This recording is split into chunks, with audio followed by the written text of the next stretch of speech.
ASMR YouTube channel. Now today's video is going to be something a little bit different. I did what I'm looking forward to in 2025 video the other day, and I thought I'd just go into a bit of detail with two of the games that are coming out this year. I've never really done a video like this before. It's more like a what to expect for the two games that I'm going to be talking about. I did watch someone's a video the other day, or actually earlier today, where they sat and discussed what to expect in Football Manager, and I thought it was actually quite a cool and entertaining video. Minus the fact that I thought I could do it, and it could actually be quite relaxing. It was one of them videos where I was sat playing, and I thought it was just nice to have on. And for those of you that like to just whack on a video and fall asleep to it, then this will be perfect for you guys, because if you're interested in Football Manager or Subnautica, then you might get a bit of information that you didn't already know. Obviously, if you don't want any spoilers, I don't think there will be many spoilers in it, because it's not to do with the storyline or specifically Football Manager. There can't really be any spoilers because you make it yourself and you do what you can. But I've got a nice cup of tea, and if you mentioned or heard in my Christmas video, we got some Denby pottery. These are our new teacups.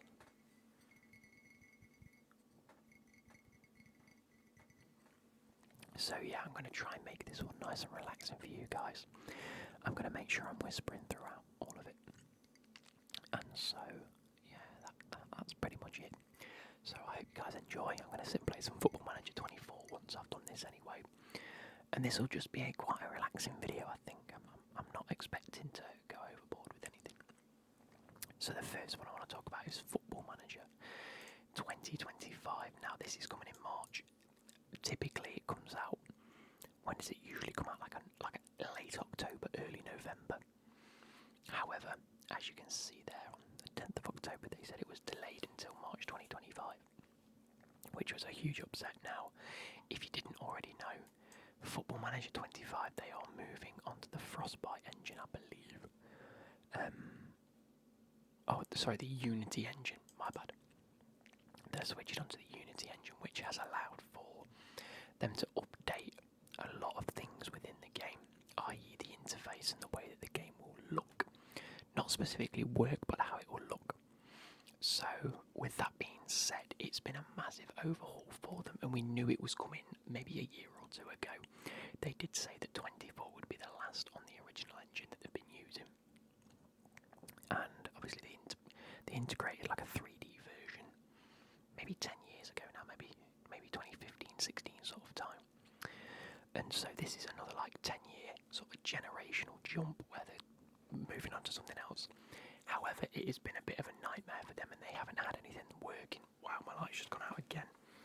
So with this being under a brand new Unity engine, it has taken a bit of time, and obviously it has been heavily delayed, and it's just one of those things where the parent company, whoever sort of funds it all, has had to sort of take the initiative of delaying it completely, but they will want it out. So the new up-to-date release date is March. Now it is available for pre-purchase, and you can do that. I think there are ways of going about getting it even cheaper than it is on Steam currently, because it's 10% off on Steam, but I think you can get it for about £32 if you use a creator code, plus you go to the Epic Games discount thing. There's a few different ways of doing it. I haven't pre-ordered it just yet. I will pre-order it once I see a little bit more information about it.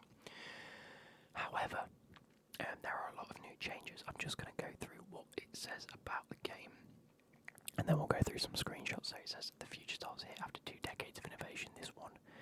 This is year 1 of a new legacy, and here's a taste of what to come. So like I say, they're jumping in at like a new generational type thing. Every career begins with a choice. When it comes to selecting a club, the newly licensed Premier League raises your immersion to new levels. Compete in the world's biggest league or break new ground as women's football makes its series debut, seamlessly joining the men's game. One world and one ecosystem. Now it says that, but in game it won't be. We know that for a fact. It can't be. It's not going to be like Ultimate Team where you can trade men and women's players. It's going to be the women's women's league specifically, and I'll show you why in a minute.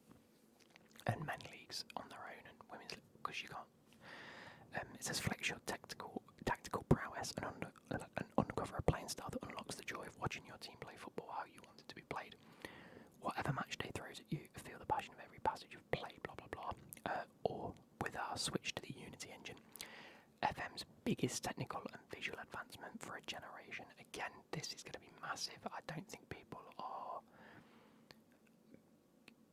people are either overplaying it or underplaying it. It's not going to look like FIFA. It's not going to look like that.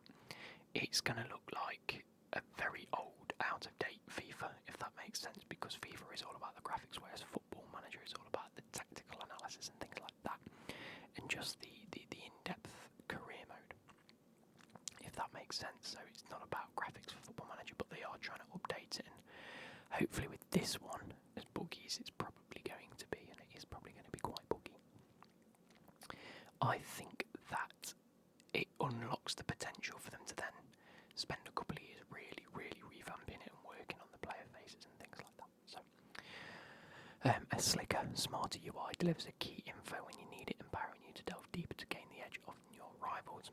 New volumetric player animations from the real world of football and enhanced graphical fidelity. Elevate the matchday experience. Get ready to leave your reality behind and live your game. Step into the dugout and unlock passion that no other game can rival, and discover even more reasons to love the beautiful game. So yeah, I think from that we know what Football Manager is going to be about. So let's go and take a quick look at the screenshots here. So as you can see here, we have this. They're all work in progress, as you can probably quite tell, with the big work in progress sign. And it may look very different to this, but given the fact this is the initial images we've seen, I don't think they're going to be making too many changes to this specifically. Maybe a change in font, maybe just a change in colour, depending on whether if you pick the Premier League, this is all purple. So you pick the Championship, it's red, orange if you choose the National League and other things like that. But you can see a drop down here, men's football, and it will give you all of the leagues. Women's football, obviously it will give you the women's leagues that will be available come the vanilla launch of the game. Now that's really good. I love the fact that, you know, your reputation and things like that, yours and the league reputations up there, all the notable rivalries, that's really cool. Past winners, so it gives you a list and the top players in the league, etc, etc. I think this will be good, obviously not necessarily for the Premier League, because I think 70% of the players that play Football Manager will already be aware, if not near 90% will be aware of the Premier League. But when it comes down to the things like the National League, having the information here at your fingertips of seeing who's won it, what the rivalries are, all of this predicted finish. Obviously it used to be that you had to click through them, but at a glance this just gives you so much more information, and I love it. And I think this is the one thing that I will say with Football Manager this year when it comes out is they're trying to make things way more manageable in terms of information, and at the minute there are key parts of the game that are hidden behind like 2 or 3 different button clicks, and now it's all there directly in a very, very organised UI, which is really good, because previously it has been a little bit finicky. I think for new players trying to get into the game it's been very difficult. And then of course you've got the cross-platformness where PC Football Manager looked and played variably different to how it did on console. So there is that, and this is hopefully going to make it so that both games match, which is nice. And you can see that just from this, you know, choose your manager, choose your club and begin the save game. Really, really nice. Obviously, hopefully you will be able to choose different leagues and things like that. I'm assuming you will. Now, the first thing that we obviously notice, if we've got the whole Premier League licence, you know, Man United's in here, every club, every face is in there, which is brilliant, which is something that has never been in the game before. And so, for a lot of people, that's massive. A lot of people that don't use face packs, that is huge if they like to. There is a big, big portion of the fan base, not the diehards, but a big portion that play the game and pick the same club every year and just play through, say, you're a Fulham fan or say who's been in the Premier League for a while now, like a Newcastle fan. Say like 10 years ago you started playing it and you're a Newcastle fan and you've been, as good as they've been doing in real life recently.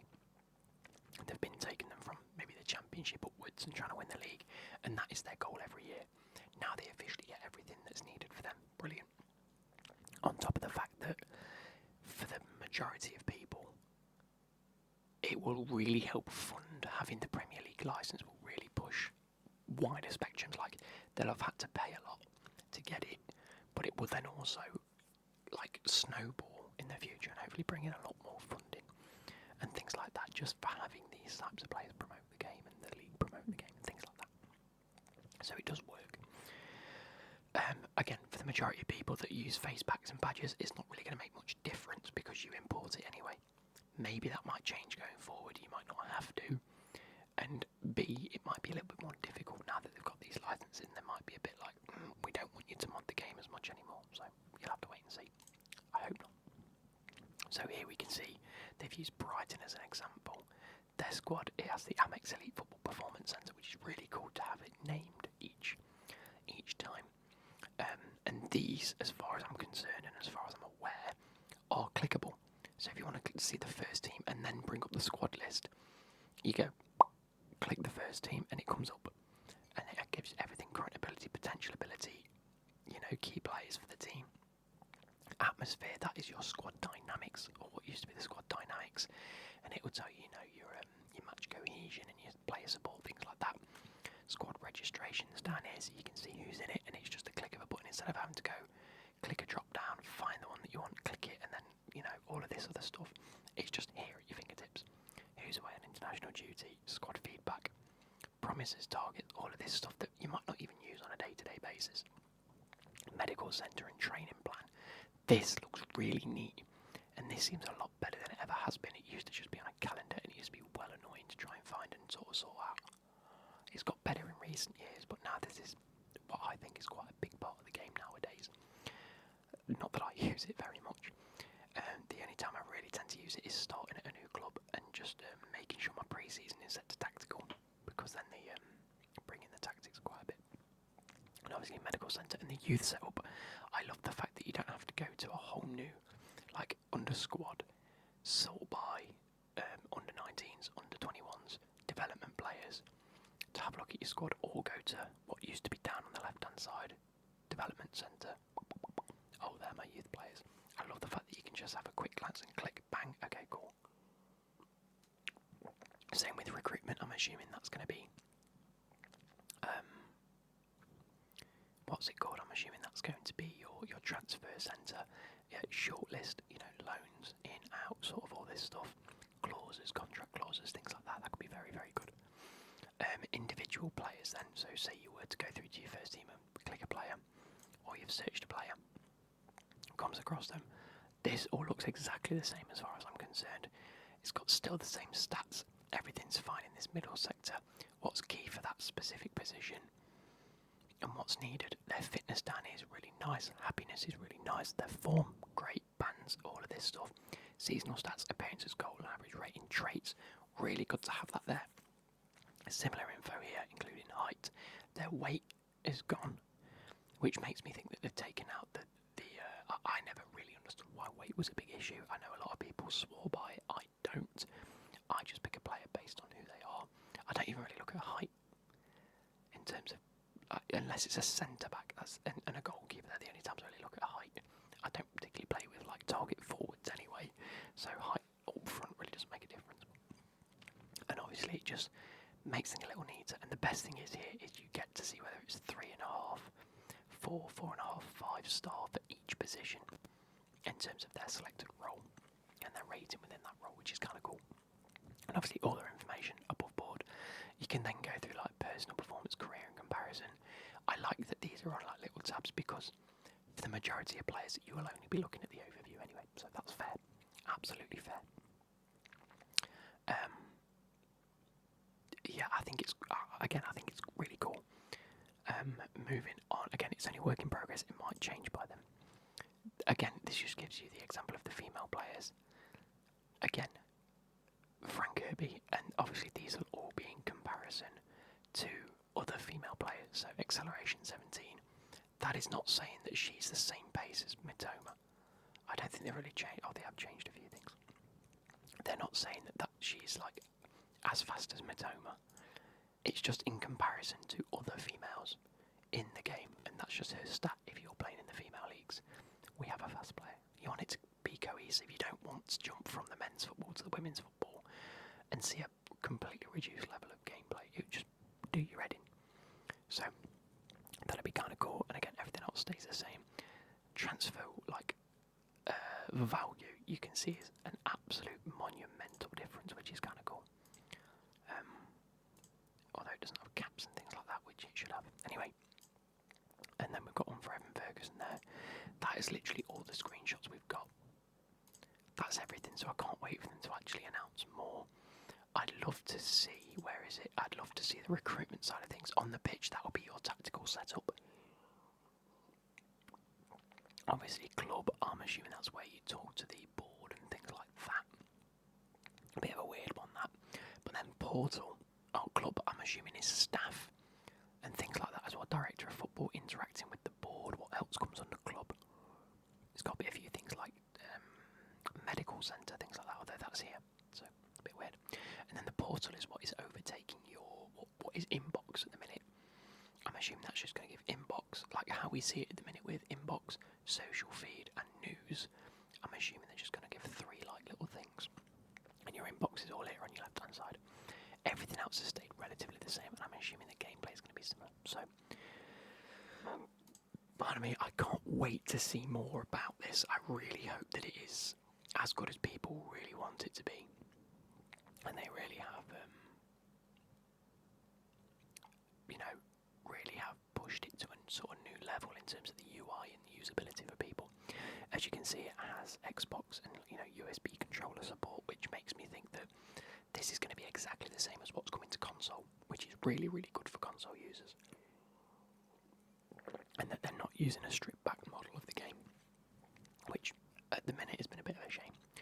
Now, last thing I want to show you is Subnautica 2, because this is one of my favourite games of all time, Subnautica 1 and Below Zero. I much preferred Subnautica than Below Zero. And so it's just one of them games where it's a single player. I mean, the new one isn't. It is online co-op as well, but can be made single player. You can play it single player.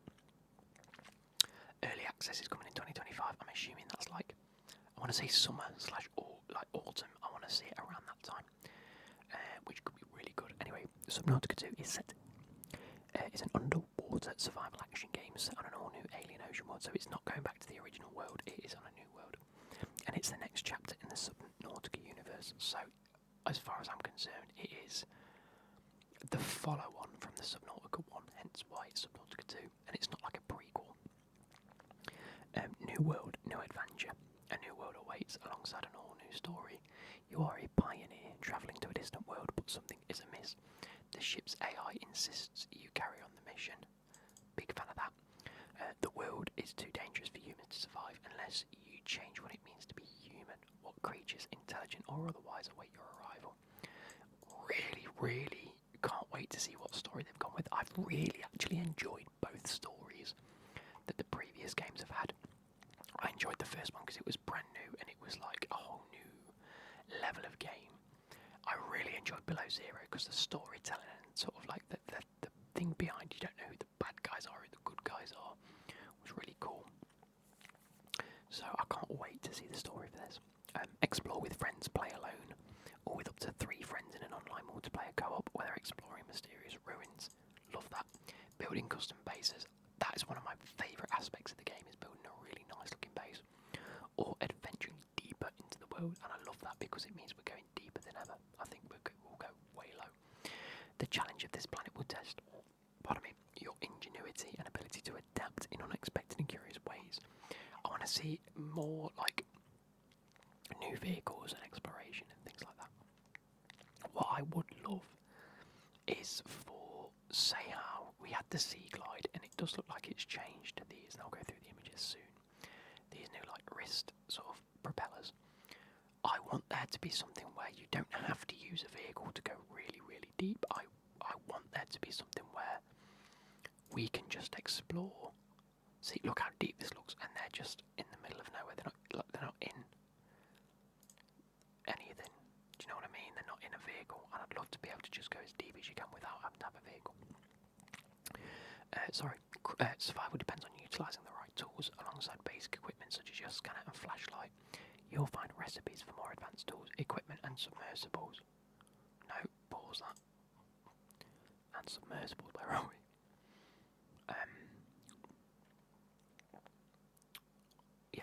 Bases are more customisable with an overhauled building system. That's kind of cool. I want to see what it is in terms of the overhauled building system. And new tools allow for greater adaptation to the world. Oh, so could you imagine if instead of just having like a foundation and you build something on it, you could build into the rocks, and you had like a certain biomes where you could build into things? That would be fantastic. I'd love that. That could be something they look at in the future anyway. Uncover diverse new biomes.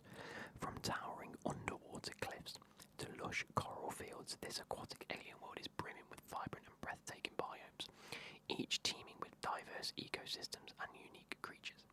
But something isn't right. The world is out of balance. What happened here? What happened to you? And more importantly, where are you? That, I'm assuming, plays a lot into the story. What I do want to see, and what annoyed me about the first two, is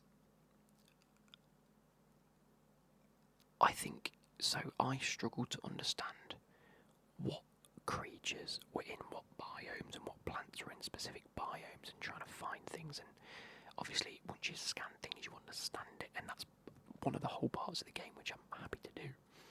But I think at some point, there needs to be like bring up a mini-map. I'd love a mini-map, a proper mini-map.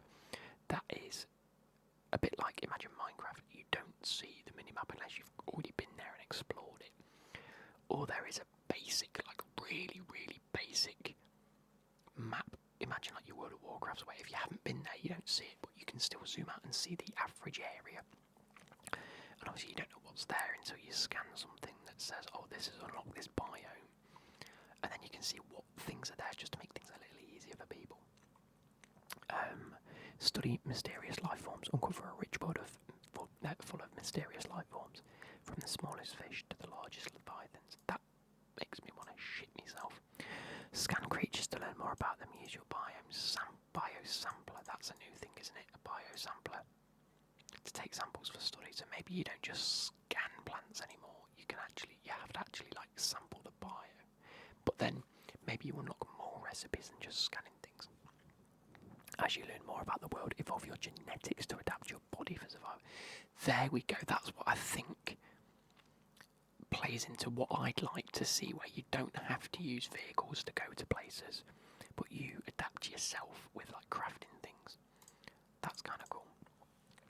Survive terrifying depths. The world is vast and deep. Venture beyond the safety of shallow waters, descending into a dark unknown, which you can see in the trailer. I'll try and pause it on that bit so you can see it. Wonder and danger lurks around every corner. To survive the planet, you'll need to push beyond your boundaries and unlock the secrets of the strange world. Blah blah blah. That's who it's been made by. Incredible unknown worlds. They did the Half-Life mod Natural Selection in 2002. An incredible team of people. They've made some fantastic games.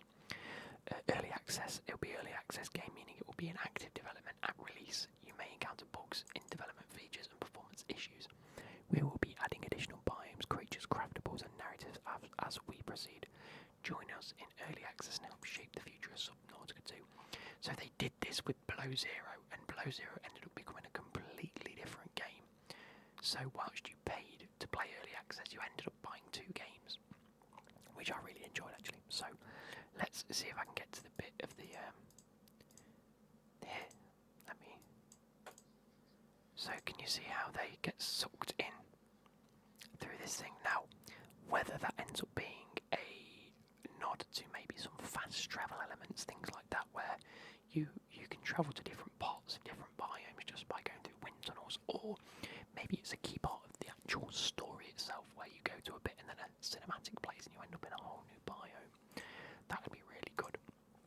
as you can see from here, let me just go ahead and move me up there a little bit just to make things a bit easier. You have, instead of a sea glide now, you've got things like these that attach to your wrists and your hands where you can just... It does look like we've still got lithium-ion batteries we need to think. Obviously, co-op mode, absolutely fantastic. Different fish, different biomes. It looks really good. And these, I don't know whether it's just me, but the sea glide was fast, but this looks like it's really fast just because of how distorted the images are. Like, it looks like we're travelling quite fast. Again, new creatures like this, again, looks really good. The actual texture and the rays of the water and the way the sunlight reflects makes me think it's going to be a lot more vibrant.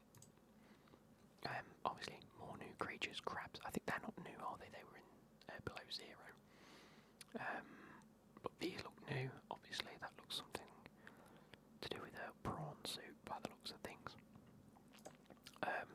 Definitely a new biome. These creatures look terrifying, but they don't look massive, which is good. Obviously, here, look, I don't know if that's something specific you can pick up. This looks like more of a volcanic biome. I do know they do like the hot springs and things like that. But again, I do feel like at this stage, with the types of creatures, knowing how the previous two games have been, this seems like quite far on in the game, ergo usually quite deep and quite far down in the game. Yet she's just in, or who your character plays, I'm assuming it's a she, I don't know actually. I'm assuming that they haven't got they're not in a, what do you call them? Oh my god, why can't, like a sea moth, or a sea train or whatever it was called, and it is just in the normal suits, and you're just in your normal wetsuit, so that makes me think that you can just explore, because I prefer exploring, and it is a lot more terrifying when you're just in, like, nothing. And then last but not least, it looks like they've completely updated the scanner. It seems like the solid blue line around each creature is something that I'm a big fan of because it's a bit more accurate. I'm glad the animation's been updated and things like that, and obviously it just looks a bit more up to date, and it definitely looks a bit more HD as well.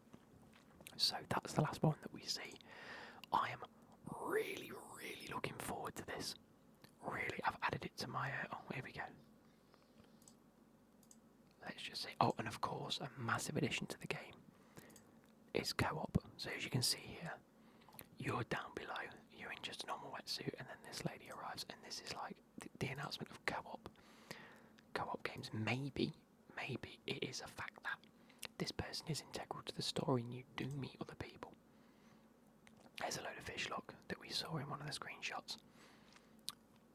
Updated graphics, well, it just looks really good. And as you look behind, look at the size of this. Now, as far as we're concerned, this isn't the biggest creature known to be in a Subnautica game. I think there is something bigger. And there were plans to implement something much, much bigger in one of the other games. So, we could be getting a lot bigger than this, and this doesn't necessarily look like a Leviathan either. It looks just like a big sea monster, almost similar to the protagonist in the first one. But we see all of these things, and it does look like maybe that might be part of the story. But Subnautica 2, I'm assuming there's no other clues. Does it say early access coming 2025? I'd like to see it at the middle of 2025, or even sooner than that, but I doubt it. Here we go, look. I just at the start of the trailer. You're scanning the biomes, look really cool. These are the shallows, I'm assuming, where you start. Critical, I wonder if you've crash landed on a planet, something like that. New monsters, look at that, new sea creatures. They don't look particularly harmful. I know that we've had creatures like the Ridgeback Leviathan, was it called? Something like that, that was just these big, sort of whale-looking creatures with crusty things on the back, where you went and collected things off them, and they were actually quite like friendly creatures. But from their reaction, and from his like, oh, I'll have a look at this, he's not too terrified and trying to get away, nor was it trying to attack him, so I think they're going to be friendly. But I do think it's going to be one of those where at the start of the game, they're going to be quite jump scary because they're going to come out of nowhere. And that's when he ends up down here. So with that being said, I hope you guys have enjoyed this video. Let me just show you for one. Football Manager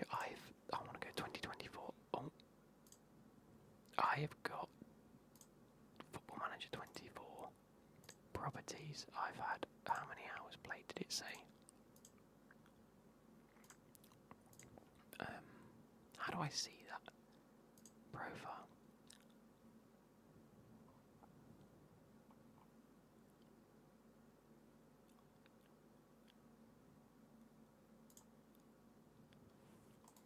Oh my word, how do I even look at all of this? So